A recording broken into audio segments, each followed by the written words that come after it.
Ireland is a global leader in both horse racing and thoroughbred breeding, and Coolmore is very much at its forefront.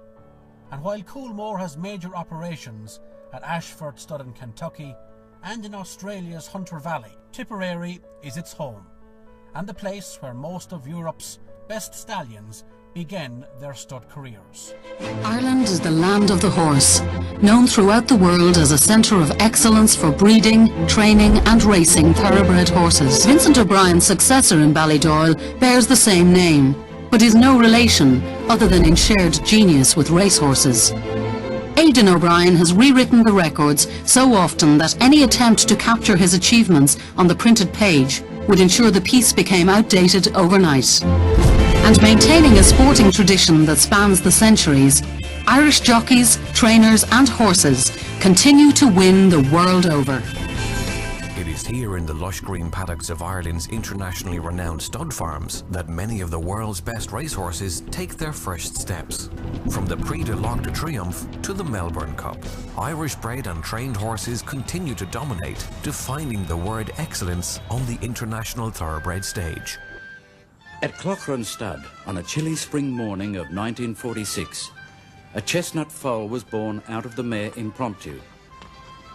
The foal's future held the promise of challenging England's finest sprinters, then a fall from form and exportation to the other side of the world, where he would become the most successful stallion ever to reach Australian shores. This is the story of Star King, later renamed Star Kingdom, the Irish-born Aussie battler who, with his courage and success, endeared himself to all whose lives he touched.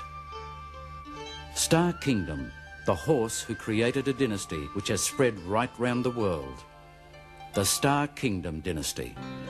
Sir Tristram's presence loomed large over Cambridge Stud from the first time he entered the paddocks in 1976. His Irish heritage and feisty nature quickly earned him the nickname Paddy.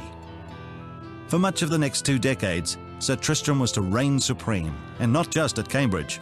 With the guidance of Sir Patrick Hogan, this pair was to forever change thoroughbred breeding, marketing and racing in Australasia. There aren't too many organisations that are indisputably the world's best, real leaders in their field. Cars, Rolls-Royce, if you talk about diamonds, then De Beers. Breeding racehorses, Coolmore and Coolmore alone. All over the planet, Australia, the Far East, Europe, America, the multi-billion-dollar racing industry looks to one centre of excellence, Coolmore. Vintage Crop, the Irish horse will win the Melbourne Cup. Vintage Crop, 2 lengths to Yarkow, Nick just out. The Irish Raider has taken the Melbourne Cup, number 6. Number 6 is first, Vintage Crop, ridden by Michael Kinane. Goes to the line to win the Melbourne Cup. Damien stands high in the irons, salutes the heavens. That's for Jason.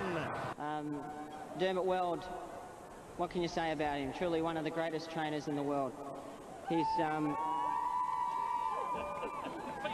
also and Green Moon wins the Melbourne Cup by a length and a half. Fiorente, Jackleberry's run third, Kalini 4.